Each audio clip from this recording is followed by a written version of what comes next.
بے اعتقادوں پر افسوس۔ مقدس متی کی انجیل اس کا 11 باب 20 تا 24 آیات تک۔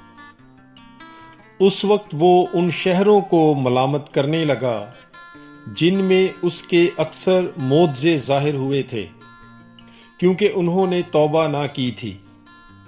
اے کورزین، تجھ پر افسوس، اے بیت صدا، تجھ پر افسوس، کیونکہ یہ معجزے جو تم میں کیے گئے اگر سور اور صدون میں کیے جاتے تو وہ ٹاٹ اوڑھ کر اور خاک میں بیٹھ کر کب کی توبہ کر لیتے۔ پس میں تم سے کہتا ہوں کہ سور اور صدون کا حال عدالت کے دن تمہارے حال سے زیادہ قابل برداشت ہوگا۔ اور اے کفرنہوم، کیا تو آسمان تک بلند کیا جائے گا؟ تو عالم اسفل تک اترے گا، کیونکہ یہ معجزے جو تجھ میں کیے گئے اگر سدوم میں کیے جاتے تو وہ آج تک قائم رہتا۔